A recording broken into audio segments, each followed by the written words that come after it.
Hi, my name is Father Mike Schmitz, and this is Ascension Presents. One of the things that I think every single one of us experiences is we experience temptation. Obviously, that's kind of like a no-brainer, right? But what we don't always experience is wisdom in the face of temptation.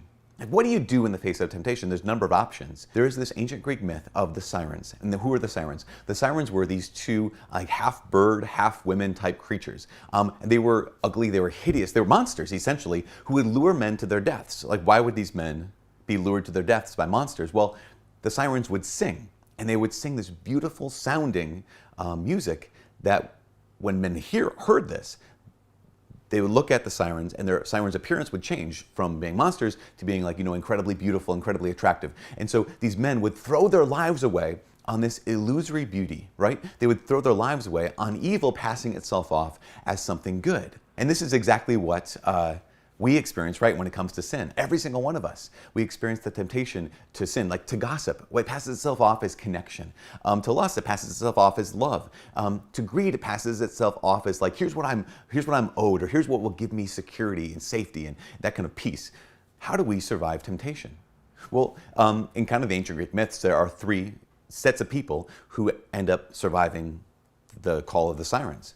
The first is Ulysses, or Odysseus, and his men. Coming back from the Trojan Wars, Ulysses and his men are going to pass by the sirens. And so they get warned ahead of time. They're given this beeswax. And so Ulysses says, okay, men, take this beeswax, warm it up, put it in your ears so that you can't hear the sirens' song when we go by. But what he was going to do is he said, but if you want to listen to them, if you want to listen to the siren songs and see how beautiful it is and see how beautiful they look when you hear them sing, what you need to do is have your men lash you to the mast. And so Ulysses does. He wants to hear the siren song, and he has his men lash him to the mast. As they row by, Ulysses can hear the sirens, and he looks over, and it describes, it says that to him they were as beautiful as Helen of Troy. And he's yelling at his men, untie me, I want to go, I want to die. He wants to dive off into the water. Now, the men who have their ears, stopped up, ears plugged with beeswax, they look over and they just see two monsters who are, look like they're shrieking out at the men. But Ulysses wants to dive off. This is two ways to deal with temptation. One is Ulysses. It's not a very good way. It's the idea of like, okay, so I don't want to do the thing, so I'm going to restrict myself. But I want a little taste. That's good to have the restrictions on myself. It's good to have these kind of guardians or blocks in me. But what Ulysses had done was very unwise. He didn't want to eat, he just wanted a taste. It's like the image I have is of an alcoholic who says, hey, what are you drinking? He takes it. No, I don't want to drink it, I just want to smell it. Like, no, I'm just smelling, I'm not drinking it at all. That's right, but why? If you know that this is not going to be good for you, why in the world would you expose yourself to it? Well, no, I have my friend here and then my friend's not going to let me drink. That's the beginning of wisdom because you know yourself, but it's not full wisdom because why? Because I'm opening myself to the possibility. How many times do you and I find ourselves doing that? It's even wiser to do what Ulysses' men did. What they did was they stopped their ears up. And that image for us is we see temptation, actually walk away. It's really actually a possibility. I don't know if you realize this, that when you and I face temptation, one of the possible responses is to get up and walk. Is to leave the room, is to get up and walk away from temptation. That's a possibility in virtually every single temptation you have. When it comes to gossip, excuse me, I just have to go, I'm sorry. When it comes to lust, okay, nope, that's not anything I want, I'm walking away. When it comes to greed, when it comes to gluttony, when it comes to, just go down the list, right? Ulysses saw the illusion, but the men saw the truth. His sailors saw the truth. Why? Because they weren't even toying with the idea.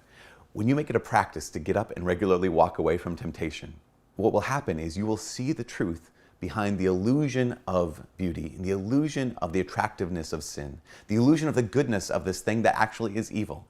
But there's a third way. There's a third way to deal with the sirens. Then that was Jason and the Argonauts. It's a whole different story. But Jason and the Argonauts, they had to pass by the sirens as well. Jason was traveling with a guy named Orpheus. Orpheus was an incredible singer. He played the lyre, like basically an ancient guitar, right? And as they're sailing by, rowing by the sirens, and their sirens are calling out to them, what Jason and his crew did was they had Orpheus sing. And Orpheus's singing. His music was incredibly beautiful. It was truly beautiful. It was truly good. And they filled their ears, they filled their minds, they filled the whole ship with the true song of Orpheus, with the beautiful song of Orpheus. They didn't want to dive off and pursue the illusion. Why? Because they were filled with the true, with the good, with the beautiful. And this is what we're called to as Christians. Yes, sometimes we are called to put restrictions on ourselves, absolutely, because we know our weakness. Yes, sometimes we are called to get up and walk away from the sin. But every single one of us is called to fill our lives with the truth, the good, and the beautiful. What he did was what St. Paul said in his letter to the Philippians chapter 4. He says, finally, my brothers and sisters, whatever is true, whatever is honorable, whatever is just, whatever is pure, whatever is lovely, whatever is gracious, if there's anything excellent, if there's anything worthy of praise, think of these things. See, as Christians, this great news is we don't just have to plug our ears, we don't just have to restrict ourselves, although we probably sometimes will. But there's even something more powerful. The true, the good, and the beautiful.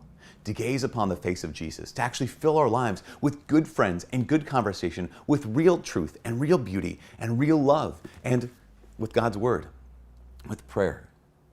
I'm not saying that prayer takes away temptation.